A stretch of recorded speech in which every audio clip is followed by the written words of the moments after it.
तो बच्चों, आज मैं आपको बताने वाला हूँ मेट्रोलॉजिकल इंस्ट्रूमेंट्स, मौसम वेधशालाओं में प्रयुक्त उपकरण, जो कि एग्रीकल्चर से संबंधित टॉपिक है, एग्रीकल्चर बेस्ड है।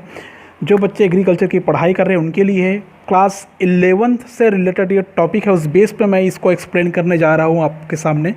ठीक है, तो चलिए शुरू करते हैं। मौसम वेधशालाओं में प्रयुक्त उपकरण, मेट्रोलॉजिकल इंस्ट्रूमेंट्स, क्या क्या ऐसे उपकरण होते हैं जिसकी सहायता से हम विभिन्न प्रकार के मेट्रोलॉजिकल वर्क करते हैं, मौसम से संबंधित काम करते हैं। ठीक है ना, किसी चीज़ का मापन कैसे करते हैं। फॉर एग्ज़ाम्पल, फर्स्ट मैं पहले लिस्ट बना देता हूँ आपके लिए। ठीक है, आज हम जिसका अध्ययन करेंगे यहाँ पर बैरोमीटर, बैरोमीटर। ठीक है, सेकंड विंडवेन, विंडवेन। बैरोमीटर को हम लोग कहते हैं वायु दाब मापी कहते हैं, इसको वात सूचक कहते हैं, इसको वात सूचक कहते हैं। ठीक है, और उसके बाद में आता है एनीमोमीटर, एनीमोमीटर अर्थात पवन वेग मापी। ठीक है, और आज देखेंगे हम लोग आखिरी में रेन गेज, रेन गेज देखेंगे। ठीक है, और बहुत सारे उपकरण हैं, लेकिन आज मैं ये 4 चुनिंदा टॉपिक आपको बताने जा रहा हूँ। ये चारों टॉपिक आप लोग देखेंगे। ठीक है, तो सबसे पहले आते हैं हम बैरोमीटर में। फर्स्ट में आते हैं, ये हो गया आपका आज का मेन कंटेंट। पहला का अध्ययन हम पहले करेंगे, बैरोमीटर का अध्ययन कर रहे हैं। बैरोमीटर को हिंदी में कहते हैं वायु दाब मापी। वायु दाब मापी का अर्थ होता है वायु दाब नापने का यंत्र, एटमॉस्फेरिक प्रेशर नापने का यंत्र, एटमॉस्फेरिक प्रेशर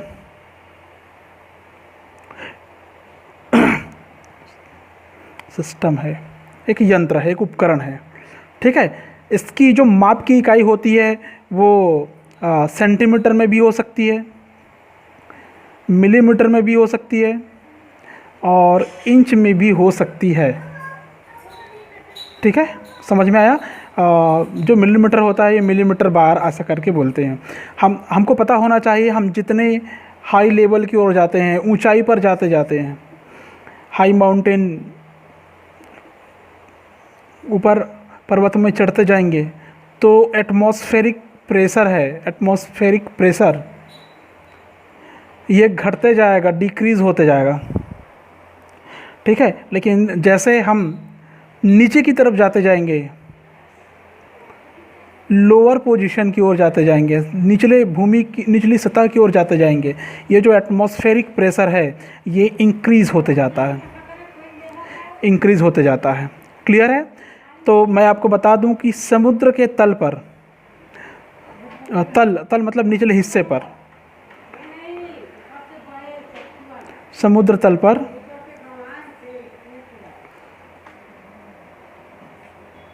समुद्र तल पर है ना, समुद्र तल पर, तल मतलब तलहटी पर अगर आप जाएंगे तो वहाँ पर जो एटमॉस्फेरिक प्रेशर मिलेगा लगभग 1113, ऐसा 1113 मिलीमीटर मिलेगा, मिलीमीटर बार मिलेगा। एटमॉस्फेरिक प्रेशर 1013 मिलीमीटर के लगभग मिलेगा। अब बात करते हैं कि बैरोमीटर होता कैसे। मैं यहाँ पर एक सामान्य बैरोमीटर के स्ट्रक्चर बता रहा हूँ, आप समझ जाएंगे कि और क्या हो सकता है इसमें। बैरोमीटर के 2 पार्ट्स है। फर्स्ट 2 प्रकार के बैरोमीटर है जिससे वायु दाब का मापन करते हैं। एक होता है निर्द्रव वायु दाब मापी और दूसरा होता है 14 वायु दाब मापी। ठीक है, निर्द्रव और 14 वायु दाब मापी, जिसका अध्ययन मैं बाद में बताऊंगा, लेकिन अभी आपको बता रहा हूँ स्ट्रक्चर, संरचना बता देता हूँ, सिंपल वाला, साधारण वाला, ताकि आपको सारी चीज़ें समझ में आ जाए। देखिए, साधारण बैरोमीटर की संरचना मैं बता रहा हूँ आपको। उसके लिए क्या करते हैं, हम एक पात्र लेते हैं, आप भी इस उपकरण को बना सकते हैं। एक बड़ा सा पात्र लेंगे ऐसा, क्लियर है। इस पात्र में हम एक लेवल तक मरकरी भर देंगे। क्या भर देंगे, मरकरी भर देंगे, पारा बोलते हैं जिसको। ठीक है, ये एक हमने पात्र लिया, इसको बोलते हैं मरकरी रिजर्वायर। ठीक है, मरकरी से भरा हुआ एक पात्र लेंगे। यहाँ पर ये जो भरा हुआ है ये है मरकरी। जिसको पारा कहते हैं, एच जी इसका सिंबल होता है, संकेत होता है, ऐसा लिखते हैं एच जी। ठीक है, अब क्या करेंगे, इस पारे से भरे हुए पात्र में एक परख नली में पहले से पारा भरेंगे और उसको उल्टा करके अंगूठे से दबाते हुए, ऐसे अंगूठे से दबाते हुए परख नली को इसके ऊपर में उल्टा ऐसे रख देंगे। ठीक है, ये परख नली है जिसमें क्या भरा हुआ था, पहले से पारा भरा हुआ था। ठीक है, हम जब इसमें इधर से पारा भरते हैं, इस परख नली में इधर से पारा भरते हैं सीधा रख के, पहले पारा भरने के बाद क्या होता है, हम इसको उल्टा करते हैं अंगूठे में दबा के, उल्टा किए हुए इसको पात्र में डुबाना है। उस दौरान क्या होता है, थोड़ा सा पारा यहाँ पर नीचे गिर जाता है, नीचे गिरने से यहाँ पर खाली स्पेस बन जाता है। मान लो ये लगभग इतने दूर तक इसमें पारा रहता है, इतना खाली हो गया, तो ये जो खाली होता है ये खाली स्थान कहलाता है वैक्यूम, निर्वात बोलते हैं जिसको हम लोग, निर्वात। ठीक है, और यहाँ तक पूरा पारा भरा हुआ रहता है। क्या भरा हुआ रहता है, मरकरी या पारा भरा हुआ रहता है। समझ में आ गया, ये पूरा मरकरी भरा हुआ रहता है। अब क्या होता है, इन जगहों पर जो खुले तल है, जो एटमॉस्फेयर के संपर्क में रहता है, यहाँ पर एटमॉस्फेरिक प्रेशर, वायुमंडलीय दाब तो लगता ही है, मतलब एयर प्रेशर लगता है। यहाँ पर क्या लगता है, एयर प्रेशर लगता है, इधर भी एयर प्रेशर लगता है। ठीक है, एयर प्रेशर लगता है, समझ में आया। जब इधर एयर प्रेशर लगता है तो क्या होता है, इस परख नली से होता हुआ पारा अंदर प्रवेश करता है और इसके लेवल को बढ़ाते जाता है। जितना दबाव इधर लगेगा उतना परख नली में ऊपर जाते जाएगा। ठीक है, अब इसको क्या करते हैं, हम स्केल की सहायता से इस तल से नाप लेते हैं, माने इस तल से, पारे के तल से यहाँ तक की बीच की दूरी को नाप लेते हैं। यहाँ पर पैमाना बना हुआ रहता है, 1 2 3 4 5 6 7 8 9 10, तो यहाँ पर इतने दूर तक आया लेवल मान लो, तो इस लेवल को हम यहाँ से नाप लेते हैं। नापने से जो मिलता है हमको, वो उस जगह का, उस स्थान का एटमॉस्फेरिक प्रेशर कहलाएगा। आपको पता होना चाहिए कि समुद्र सतह का तापमान वायु दाब होता है 76 सेंटीमीटर, अर्थात इसको बोल सकते हैं आप 29.92 इंच, ऐसा 92 इंच इतना लगभग होता है। ठीक है, समझ में आ गया होगा आपको। सी लेवल प्रेशर है ये, आप याद रखेंगे। ये क्या चीज़ था, ये ग्लास ट्यूब था। ठीक है, ये वाला जो हमने लिया है ये ग्लास ट्यूब था। ठीक है, परख नली बोल सकते हैं आप इसको। क्लियर है, आप समझ गए होंगे कि बैरोमीटर काम कैसे करता है। हम देखते हैं कि कितना इसमें पारा चढ़ा, इसमें दबाव बढ़ने के बाद, तो जितने ऊपर तक चढ़ता है स्केल में लगे पाठ्यांक को पढ़ लेते हैं, उतना उस जगह का वायुमंडलीय दाब होता है।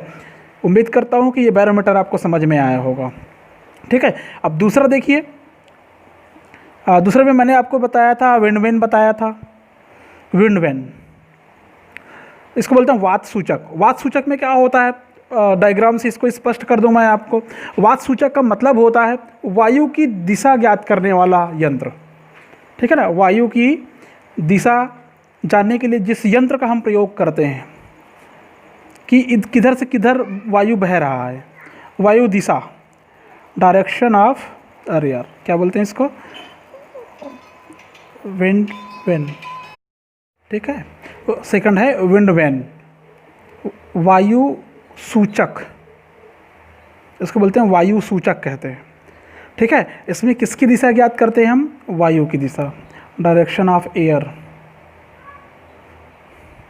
कहाँ से कहाँ बह रही है, किस दिशा से किस दिशा बह रही है, right to left, left to right, up to down, down to up, ऐसा जो चाहे आप बोल लीजिए। मतलब एक ऐसा यंत्र है, एक ऐसा उपकरण है जिसके माध्यम से हम वायु की दिशा ज्ञात कर सकते हैं।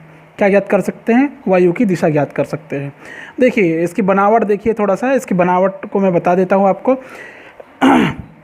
वायु की दिशा जिससे ज्ञात करते हैं उसको बोलते हैं विंड वेन।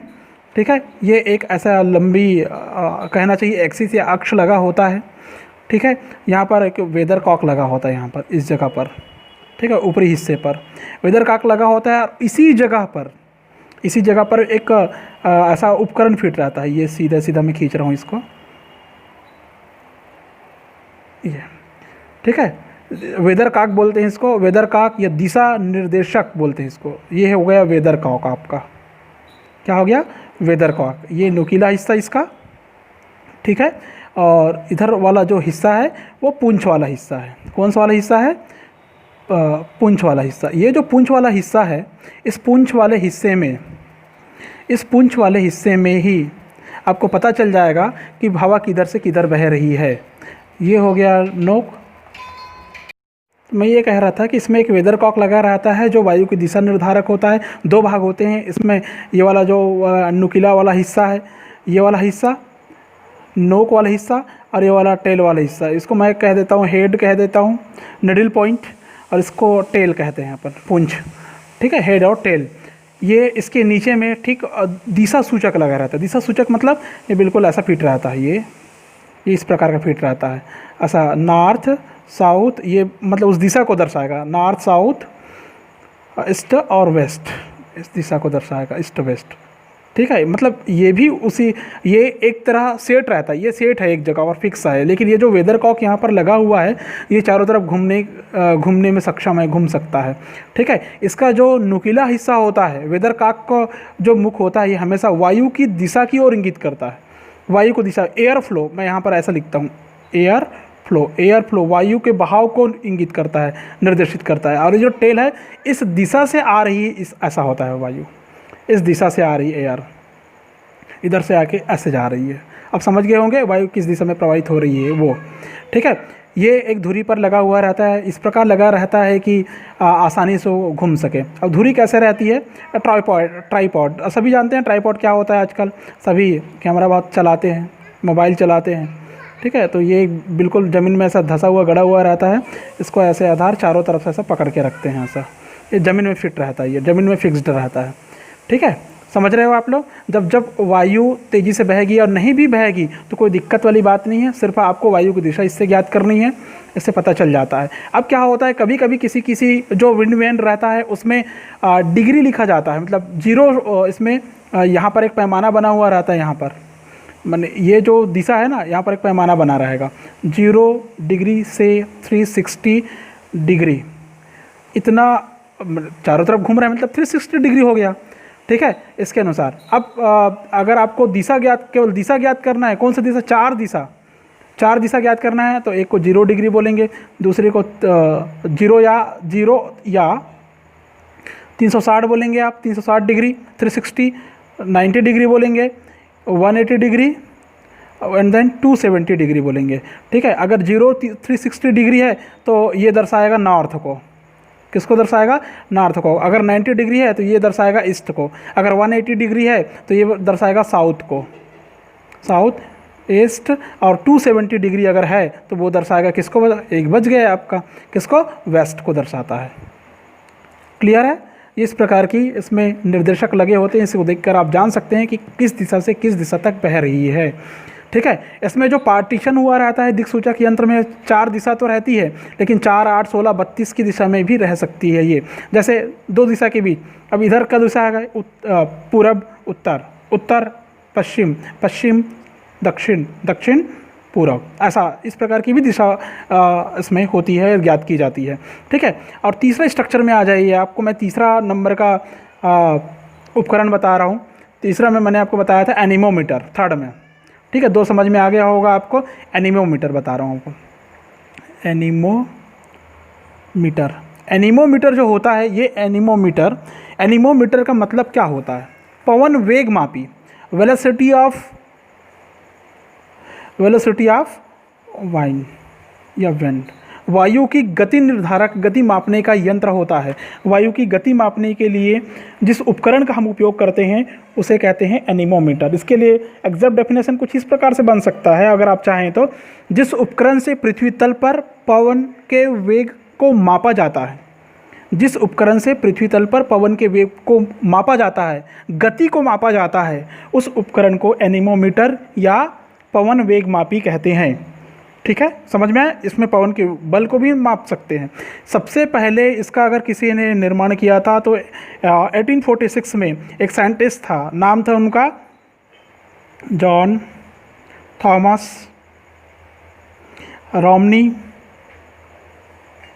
रॉबिन्सन। ये इस साइंटिस्ट ने इसके सबसे पहले आविष्कार करने के बाद में इसका उपयोग किया। वैसे तो विंड वैन जो होता है बहुत सारे प्रकार के होते हैं, कप शेप्ड आता है, ट्यूब आता है, डिजिटल आता है, एटसेट्रा आता है। तो मैं यहाँ पर कप वाला बता रहा हूँ। ठीक है, कप विंड वैन क्या होता है? ठीक है, ये भी एक आधार में ऐसा फिक्स रहता है, एक आधार है जो कहाँ पर गड़ा हुआ है, ज़मीन पर गड़ा हुआ है, किसी पात्र में फिक्स्ड है ऐसा। ये फिक्स्ड है, समझ लीजिए ऐसा फिक्स्ड है। ठीक है, तो ऊपर में क्या रहता है, ऐसा एक डंडी इधर दूसरा डंडी इधर, दोनों डंडी में कप लगा होता है। क्या लगा होता है? कप लगा होता है। जैसे मैं यहाँ पर कप बना रहा हूँ, इस प्रकार का कप, और इसको मैं ऐसा पैक कर देता हूँ, ये कप शेप्ड। ठीक है, आप समझ रहे होंगे किस दिशा में जा रही है। ठीक है, ये कप, ये ओपन हिस्सा, ये पीछे वाला हिस्सा कप का। ठीक है, अब यहाँ पर क्या हो जाएगा, बिल्कुल भी दिखाई नहीं देगा क्योंकि ऐसे घूम रही है, आपको यहाँ से दिखाई नहीं देगा। तो कैसे दिखाई देगा? पूरा डार्क दिखाई देगा ये कप, क्योंकि सिलिंड्रिकल होता है तो आप सिलिंड्रिकल गोल बना सकते हैं। और तीसरा के बाद में जो चौथा होगा, यहाँ पर हल्का सा आपका गहरा गड्ढा दिखाई देगा, कप का फेस दिखाई देगा। अब क्या हो रहा है, देखिए हवा जब आएगी, हवा की दिशा के अनुसार ये घूमती है। तो ये वाला गहरा गड्ढा कटोरी वाला हिस्सा होगा, ये गहरा गड्ढा कटोरी वाला, तो वाइन कैसे भाई, ये ऐसे घूमेगी, ये ऐसे घूमती है। समझ में आ गया? ये होता है एनीमोमीटर, इसको बोलते हैं हम लोग पवन वेग मापी। ठीक है, और नीचे में, ठीक नीचे में क्या होता है, यहाँ पर एक सेंसर लगा होता है। सेंसर, इस पात्र में इस तरफ एक केबल लगा होता है, इस तरफ सेंसर को सेंस करने के लिए उपकरण, और इधर एलईडी का बल्ब लगा होता है, एलईडी बल्ब लगा होता है, एलईडी। ठीक है, ये इंडिकेट करता है कि हाँ ये काम कर रहा है, ऐसा सेंसर लगा होता है। ठीक है, ऐसा जब ये घूमता है, जिसके साथ ये भी घूमता है, ये भी घूमता है, समझ रहे हो, ये भी घूमेगा ऐसे ऐसे चारों तरफ चक्कर लगाएगा। जैसे जैसे इसके सीधे संपर्क में आते जाएगा, ये जलते जाएगा, और यहाँ से एक केबल के द्वारा हम लोग डायोड से इसको जोड़ कर रखते हैं। यहाँ पर एक डिजिटल उपकरण रखा रहता है, जैसे आजकल आप लोगों ने digital fractional weight fractional box देखे होंगे ना, डिजिटल वेट फ्रैक्शनल बॉक्स देखे हैं कि नहीं देखे सभी? ठीक है, इस प्रकार के ऐसे उपकरण यहाँ पर रहते हैं। यहाँ पर लिखाता है फॉर एग्ज़ाम्पल 4.98 km/HR, ऐसा लिखाते जाता है यहाँ पर। ठीक है, समझ गए होंगे मैं क्या बताना चाह रहा हूँ इसमें। मतलब ये एक डिवाइस से फिट रहता है यहाँ पर, और काफ़ी सारे उपकरण रहते हैं यहाँ पर। ठीक है, और विद्युत की जानकारी जिसको है वो कर सकता है, बना सकता है, अपने घर में भी बना सकता है उपकरण को, और ऐसे कनेक्ट रहता है। यहाँ पर एक डिजिटल मीटर रहता है, ये डिजिटल मीटर रहता है। ये डिजिटल मीटर ही बताता है कि कितनी तेज़ी से हवा बह रही है। समझ में आया होगा आपको? ठीक है, और आखिर में मैं एक और अंतिम उपकरण बता रहा हूँ। उस अंतिम उपकरण का नाम है रेन गेज। रेन गेज वर्षा मापी यंत्र को कहा जाता है, रेन गेज। ठीक है, रेन गेज वर्षा मापी। वर्षा मापी भी क्या होता है, सिंपल सी है, बहुत सरल है। इसमें दो पात्र होते हैं। ठीक है, जल वृष्टि को वर्षमापी यंत्र से मापते हैं। इसका जो पात्र होता है वो धातु से निर्मित बेलनाकार पात्र होता है। किससे निर्मित? धातु की निर्मित बेलनाकार पात्र होता है। ये ऐसा बेलनाकार पात्र होता है, ये ऐसा बना देते हैं अपन। रेन गेज वर्षामापी बोलते हैं इसको, ये 4th नंबर है ना, रेन गेज या वर्षामापी। ठीक है, इसके अंदर क्या लगा होता है? कीप। इसी के व्यास की ऐसा कीप लगा होता है, ऐसा कीप। और कीप की जो नलिका है, ये नलिका अंदर की तरफ परख नली में लगा होता है, ऐसा परख नली में फिट रहता है। एक और पात्र होता है, ये हो गया कीप यहाँ तक, और मैं इसको थोड़ा बड़ा कर देता हूँ ये ऐसा, ताकि समझ में आ जाए। ठीक है, ये इस प्रकार का ऐसा, चलो ये रखा हुआ है। और ये जो परख नली है बिल्कुल यहाँ पर अंदर की तरफ यहाँ पर ऐसा रखा हुआ है ये परख नली। ठीक है, अब इसमें पैमाना अंकित रहता है, पैमाना अंकित रहता है मिलीमीटर में, सेंटीमीटर में, जैसा चाहो, इंच में, ऐसा पैमाना अंकित रहता है। ठीक है, ये इस प्रकार की व्यवस्था में रेन गेज बना हुआ रहता है। एक पात्र होता है। ठीक है, ये अंदर परख नली की समस्त रचना होता है। आप इसको चाहें ना, ये वाले पात्र को चाहें तो इसी के समकक्ष भी ले सकते हैं, इसी के समकक्ष ले सकते हैं, मतलब इसी के व्यास की जो अंदर आ जाए ले सकते हैं। आप इसको घर में भी बना सकते हैं। ये हो गया कीप। ठीक है, कीप सभी जानते हैं। ठीक है, ये हो गया क्या बोल सकते हैं इसको, सिलेंडर, सिलेंडर ऑफ ग्लास, कांच का एक ग्लास है। ठीक है, अंदर भी एक ग्लास है। ठीक है, तो with metre, scale, with scale. ठीक है, अब क्या होता है, वर्षा के दिनों में जब बारिश होती है तो ऊपर से पानी भरता है ऐसा, तो वर्षा, यहाँ पर आई रैन, बारिश होती है, अंदर जाता है पानी और कीप से होते हुए धीरे धीरे करके पात्र में जाते जाती है। ठीक है, सबसे पहले छोटे पात्र भरता है, छोटे पात्र भरने के बाद में बड़े पात्र भरता है, ये भर गया, उसके बाद पानी यहाँ से गिरेगा, पानी यहाँ से गिरने के बाद क्या होगा, यहाँ छलक कर इसमें भी भरेगा। पहला फर्स्ट मैं नाम दे देता हूँ, इसमें पहले भरेगा पानी, उसके बाद इसमें भरेगा, दूसरे नंबर में पात्र में भरेगा। अब जब दोनों पात्र में भर गया, फिर आखिरी में हम लोग ये देखते हैं कि उस सिलेंडर में 24 घंटों में जितनी वर्षा हुई है वो कितने दूर तक, दूसरे पात्र में कितने दूर तक गया, यहाँ तक गया, यहाँ तक गया, यहाँ तक गया। मान लो यहाँ तक हम गिनती करते हैं 1 2 3 4 5, तो हम यहाँ पर कहेंगे 5 मिलीमीटर वर्षा हुई आज, ऐसा बोलेंगे, या 24 घंटे में, 12 घंटे, जितने भी समय का आपने अवलोकन किए उसमें। समझ में आ गया? ये हो गया रेन गेज। अब समझ गए होंगे कि कैसे इसमें मापते हैं। मैं आपको एक चीज़ और बताना चाहता हूँ कि इसको आप सामान्यतः ऐसा समझ सकते हैं, जैसे 5 मिलीमीटर मैं अगर कह रहा हूँ का मतलब होता है 5 मिलीमीटर अगर कह रहा हूँ, इसको आप इंच में भी नाप सकते हैं, सेंटीमीटर में भी नाप सकते हैं, कन्वर्ट करने आना चाहिए। ठीक है, मैं मिलीमीटर में लिख दिया, 5 मिलीमीटर वर्षा हुई। अब मैं ये कहता हूँ कि 5 मिलीमीटर वर्षा का मतलब क्या हुआ, सामान्य आदमी को अगर समझाना है तो कैसे समझेंगे, तो आप समझ लीजिए 5 मिलीमीटर वर्षा हुई 24 घंटों में। इसका तात्पर्य यह होता है कि यदि यह वर्षा समतल भूमि पर होती, समतल भूमि पर गिरती पात्र नहीं रहता, तो पूरे वाष्पीकरण के बाद, भूमि के अवशोषण के बाद न तो वो बहता है न सूखता है, उतना जल भूमि की सतह पर रहना चाहिए। समझ रहे हो? उतना जल भूमि की सतह पर रहना चाहिए, वो कहलाता है 5 मिलीमीटर। 5 मिलीमीटर पानी वहाँ पर बचा हुआ रहना चाहिए। ठीक है, इसका गणना हम लोग एक फार्मूला से कर सकते हैं। उसके लिए फार्मूला आता है, बेलन में वर्षा की ऊंचाई, कितने ऊपर तक पानी हमको दिखाई दिया।